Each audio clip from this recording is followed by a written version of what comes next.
Hello students, good morning. बच्चों, आज हम कर रहे हैं पार्ट 8 हमारी 10.4 एक्सरसाइज का, और पार्ट 7 हम कर चुके हैं।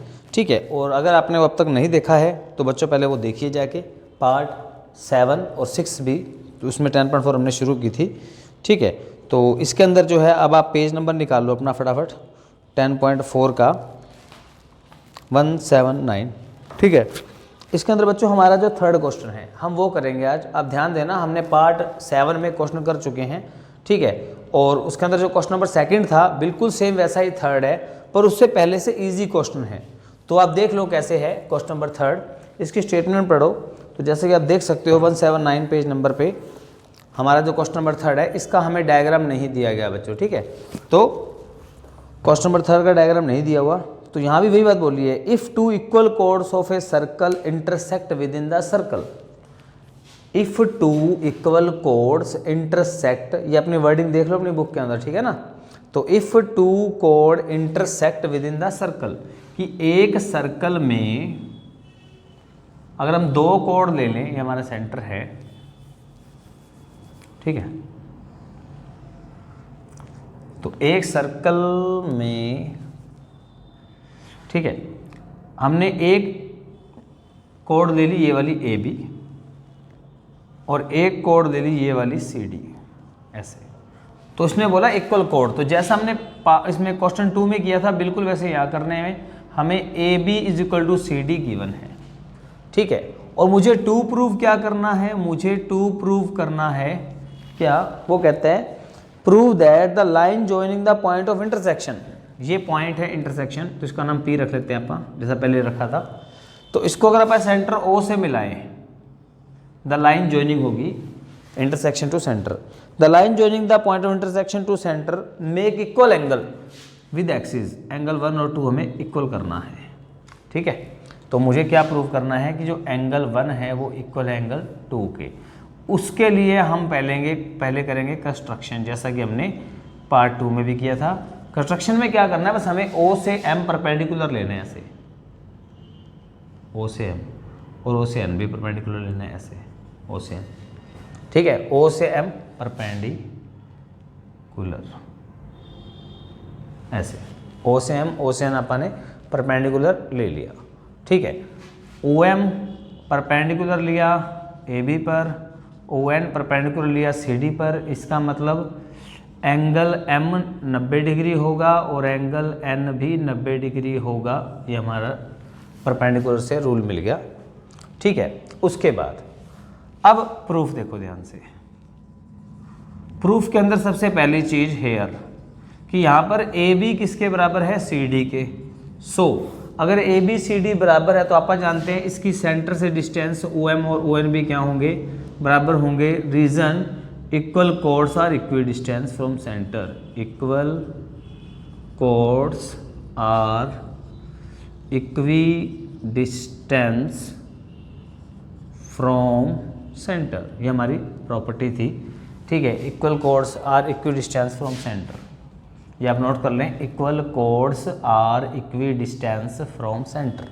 चलिए ठीक है, अब आ जाओ ये हमने रिजल्ट ले लिया OM ON का, ये आप इनको प्रूव करेंगे, क्योंकि अगर ये दोनों कोड इक्वल है ना बच्चों, तो इनका डिस्टेंस भी इक्वल रहेगा। तो मैं इसका रफ डायग्राम बनाता हूँ, जरा देखो ध्यान से, ऐसे। तो थोड़ा बड़ा बना लेते हैं ताकि आपको समझ आ जाए। ये पॉइंट D अंदर ले लेते हैं ऐसे,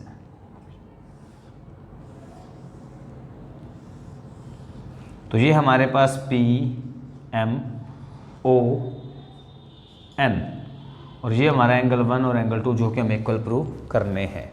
तो इन दोनों ट्रायंगलों के नाम ले लेते हैं, in triangle PMO and triangle PNO। इन दोनों ट्रायंगलों में बच्चों एक हम कह चुके हैं MO और NO बराबर हैं फ्रॉम इक्वेशन फर्स्ट। ठीक है, हम इक्वेशन फर्स्ट में कह चुके हैं, ये रही इक्वेशन फर्स्ट।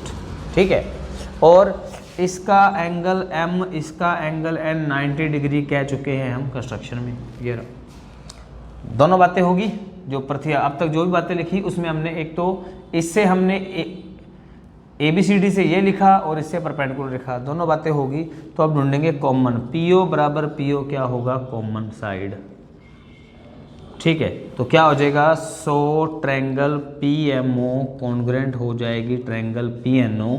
पिछली बार की तरह सेम, कौन सा, कि अगर दो साइडें और एंगल 90 डिग्री बीच में ना हो तो RHS कॉन्ग्रुएंसी रूल लगता है, कॉन्ग्रुएंसी रूल हमारा लगता है बच्चों।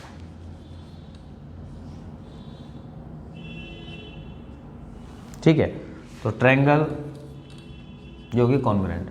अभी ऊपर वाली ट्रायंगल का एंगल 1 इक्वल होगा एंगल 2 रीजन बाय CPCT। ठीक है, और ये हो गया हमारे पास फैंस प्रूफ। सवाल इतने था बच्चों, नोट कर लो। आई होप आपको समझ आया होगा, तो आप इसको दोबारा ज़रूर देखें क्योंकि दोनों क्वेश्चन एक जैसे हैं बच्चों, तो अच्छे से देख लें। तो चलिए, हमारा एक क्वेश्चन और रह गया, फिर ये हमारा चैप्टर ही कंप्लीट हो जाएगा, सॉरी एक्सरसाइज कंप्लीट हो जाएगी। चलिए हमारा नेक्स्ट क्वेश्चन देखो। अब बच्चों हमारा अगला जो प्रश्न है वो देखो ध्यान से, क्वेश्चन नंबर 4 के अंदर क्या स्टेटमेंट दी गई है, हमारा लास्ट क्वेश्चन है। ठीक है, इसके बाद 10.4 एक्सरसाइज कंप्लीट हो जाएगी और हम पार्ट 9 में, अब 8 है ना, तो पार्ट 9 के अंदर हम जो है 10.5 शुरू कर देंगे। तो देखिए ध्यान से कि जो हमारा है अपने